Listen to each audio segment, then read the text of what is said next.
അപ്പോൾ എല്ലാവർക്കും Blasters fire എന്ന് പറയുന്ന യൂട്യൂബ് ചാനലിലേക്ക് എല്ലാവർക്കും സ്വാഗതമായി. അതിന് മുന്നേ ഈ വീഡിയോ എല്ലാവരും ലൈക്ക് ചെയ്യുക, ഷെയർ ചെയ്യുക. നിങ്ങൾ എല്ലാവരും ലൈക്ക് അടിച്ച് പൊട്ടിക്കുക, സബ്സ്ക്രൈബ് ചെയ്യുക. അത്ര തന്നെ പറയാനുള്ളൂ. ബ്ലാസ്റ്റേഴ്സ് ഫയർ എന്ന ഈ ചാനൽ സബ്സ്ക്രൈബ് ചെയ്യുക. എന്തായാലും നമുക്ക് അപ്ഡേറ്റിൻ്റെ കാര്യമല്ല, നമ്മളിപ്പോൾ പ്രസ് കോൺഫറൻസിൽ സംഭവിച്ച ഒരു ചെറിയൊരു നാടകീയമായിട്ടൊരു കാര്യത്തെപ്പറ്റി മറ്റൊന്നുമല്ല, നമ്മുടെ TGP പുരുഷോത്തമൻ എന്ന് പറയുന്ന കേരള ബ്ലാസ്റ്റേഴ്സിൻ്റെ ഇൻ്ററിംഗ് ഹെഡ് കോച്ച് മൈക്കൽ സ്റ്റെഹറയെ പുറത്താക്കിയ സമയത്ത് നമ്മുടെ താൽക്കാലിക പരിശീലകനായിട്ട് മാനേജ്മെൻറ്റ് കൊണ്ടുവന്ന കോച്ചാണ് ഈ പറയുന്ന TG പുരുഷോത്തമൻ എന്ന് പറഞ്ഞാൽ.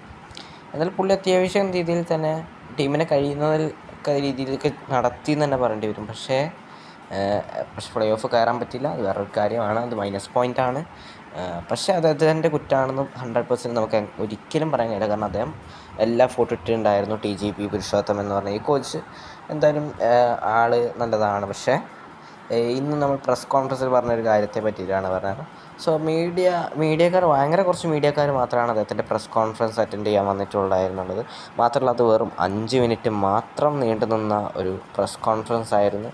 അത്രയും പ്രസ് കോൺഫറൻസ് ആണെന്നാണ് പല മീഡിയക്കാരും പറയുന്നത്. സോ കാരണം മറ്റൊന്നല്ല, TGP ഒരുപാട് ചോദ്യങ്ങൾ അവർ ചോദിച്ചിരുന്നു. സോ അതിനൊക്കെ സെയിം ആൻസർ എനിക്ക് തോന്നുന്നത് ഈ ആൻസർ ആയിരിക്കും. ഞങ്ങൾ വരുന്ന മത്സരങ്ങൾ ജയിക്കും, പോയിൻ്റുകൾ നേടുക, അതുമാത്രമാണ് ഞങ്ങളെ ബാധിക്കുന്ന കാര്യം ആണെന്നാണ് എനിക്ക് തോന്നുന്നത്. കാരണം ഇത് സെയിം സാധനങ്ങളാണ് അദ്ദേഹം എപ്പോഴും ഉണ്ടെന്നുള്ളത്. കാരണം ക്ലീശ സാധനമാണ്. കാരണം ഒഡീഷയായിട്ട് നമ്മൾ മഞ്ഞപ്പട പ്രൊട്ടസ്റ്റ് ചെയ്ത സമയത്തൊക്കെ പറഞ്ഞിരുന്ന കാര്യം, ഞങ്ങൾക്കത് ബാധിക്കുന്ന കാര്യമല്ല, ഞങ്ങൾ ജയിക്കുക, പോയിൻ്റ് നേടുക. സോ അടുത്ത മത്സരം ജയിക്കും, ഞങ്ങൾ തിരിച്ചു വരും. അതുതന്നെയാണ് പ്രശ്നങ്ങളെ മാറ്റി നിർത്തി തിരിച്ചു വരും. ഇത്രയും കാലം പ്ലേ ഓഫ് കയറുന്നൊക്കെ തള്ളൊക്കെ ഉണ്ടായിരുന്നു. പക്ഷേ ഇപ്പോൾ കേരള ബ്ലാസ്റ്റേഴ്സ് പുറത്തായപ്പം ആ തള്ളൊക്കെ അവിടെ നിന്ന്. TGPയെ സംബന്ധിച്ചിടത്തോളം TGP നല്ലൊരു കോച്ചാണ്. ബട്ട് നമ്മളെ പറ്റിയ ടീമല്ല. ISL എന്നൊക്കെ പറയുന്നത് ഫോറിൻ അല്ലെങ്കിൽ ഖാലിദ് ജമീലിനെ പോലുള്ള ക്വാളിറ്റി, അല്ലെങ്കിൽ നല്ല ക്വാളിറ്റി സ്ക്വാഡ് ഉണ്ടെങ്കിൽ പിന്നെയും കുഴപ്പമില്ല.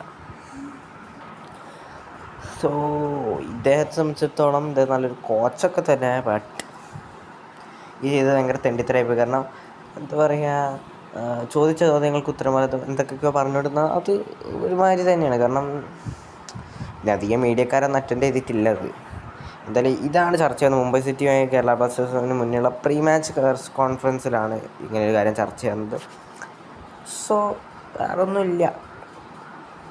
എന്തായാലും വല്ല വാർക്കപ്പണിക്കും പോയാൽ നന്നായിരുന്നു. ഈ നല്ലൊരു ക്വാളിറ്റി സ്ക്വാഡും കൂടി ഇല്ല. ഖാലിദ് ജമീലിനൊക്കെ നമ്മൾ പിന്നെ ബെറ്റർ തന്നെയാണ് TGPയേക്കാളൊക്കെ. TGP ഇതുപോലെ സ്ക്വാഡിൻ്റെ ആവശ്യം, നമ്മൾ ഇവാൻ മുക്കോമനോവിച്ചിൻ്റെ പാതയാണ് നമ്മുടെ ഖാലിദ് ജമീലിനൊക്കെ എന്ന് പറയേണ്ടി വരും. കാരണം വലിയ സ്ക്വാഡൊന്നുമില്ല. ബഡ്ജറ്റിനേക്കാൾ താഴെ ഡീപ്പായിട്ടുള്ളൊരു സ്ക്വാഡിനെ വെച്ചാണ് പുള്ളിക്കാരൻ ഇപ്പോൾ ഒരു സെക്കൻഡ് പൊസിഷനിലേക്കൊക്കെ വന്നതെന്നും കൂടി ഓർക്കുക.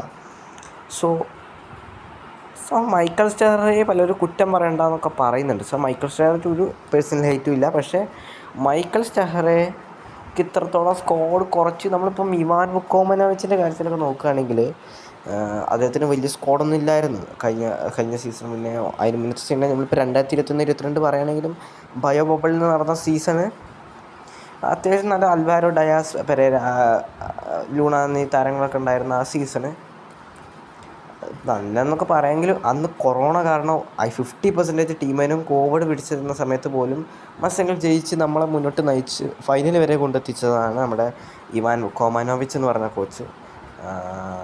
അപ്പോൾ അതിന് പകരം ഇവാനെ ഒരു കാരണമില്ലാതെ 3-4 സീസൺ ഞാനടക്കം ഇവാനെ സാക്ക് ചെയ്യണമെന്നാണ് പറഞ്ഞത്. കാരണം ഇവാൻ മുക്കോമനോവിച്ചിൻ്റെ ടാക്ടിക്സ് എപ്പോഴും 4-4-2 വെച്ച്. പിന്നെയാണ് ഈ മൈക്കൽ സ്റ്റെഹറ ഏറെക്കുറെ പൊട്ടി മോഹൻ ബഗാൻ. എനിക്ക് മൈക്കൽ സ്റ്റെഹറയിൽ അത്യാവശ്യം വിശ്വാസം ഉണ്ടായിരുന്നു. ചിലർക്കൊന്നും വിശ്വാസം ഇല്ലായിരുന്നു, ചിലർക്ക് വിശ്വാസം ഉണ്ടായിരുന്നു.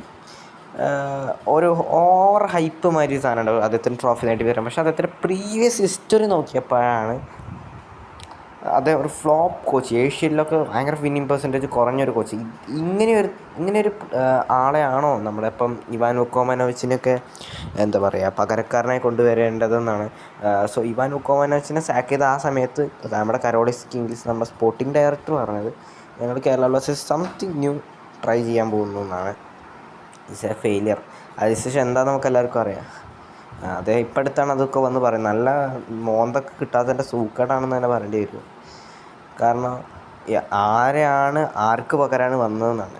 ഇങ്ങനെയൊരു കോച്ചിനെ എന്തിനാണ് കൊണ്ടുവന്നതെന്ന് ചോദിക്കുന്നുണ്ട്. എന്തിനാ ഇങ്ങനെ ഈ ഫ്ലോപ്പ് കോച്ചിനെ എന്തിനൊരു സക്സസ്ഫുൾ കോച്ചിന് പകരം കൊണ്ടുവന്നു? ഇപ്പോൾ ഇവാൻ വുക്കോമനോവിച്ചിനൊക്കെ ഇതിനേക്കാൾ സ്റ്റാറ്റസ് ഉണ്ടായിരുന്നു. സ്റ്റെഹറയ്ക്ക് അതും കൂടി ഇല്ല. സ്റ്റെഹറയൊക്കെ കൊണ്ടുവരുന്നതൊരു സാക്കഡ് കോച്ചിനെയാണ് നമ്മൾ കൊണ്ടുവരുന്നത്. ഇപ്പോൾ അതാ ലൊബേറ സാക്കായിട്ടുണ്ട് നമ്മൾ ഒഡീഷയിൽ. എന്തായാലും അദ്ദേഹം ഇപ്പം പുറത്താക്കപ്പെടും എന്നുള്ള കാര്യം ഏറെക്കുറെ ഉറപ്പാണ്. കാരണം ലൊബേറക്ക് ഈ സീസൺ ഒഡീഷയ്ക്ക് അത്യാവശ്യം നല്ല സ്ക്വാഡ് ഉണ്ടായിട്ട് കൂടി ലൊബേറക്ക് ഇപ്പം എന്താ പറയുക, അവർ പ്ലേ ഓഫിൽ നിന്ന് എലിമിനേറ്റ് ആയിട്ടുണ്ട്. സോ എന്തായാലും വൈകാതെ തന്നെ ലൊബേറ ടീം വിട്ടേക്കും. അപ്പം നമ്മുടെ കേരള ബ്ലാസ്റ്റേഴ്സിലൊക്കെ തന്നെയാണ് നമുക്ക് ഊഹിക്കാം. കാരണം ഇവിടെയാണല്ലോ സൈക്കിൾ കോച്ചുമാരുടെ ഒരു തറവാടാണ്. എന്തായാലും ശരി, TGP ചെയ്ത ശരിയായില്ലെന്ന് തന്നെയാണ് എൻ്റെ അഭിപ്രായം. അപ്പോൾ ബൈ.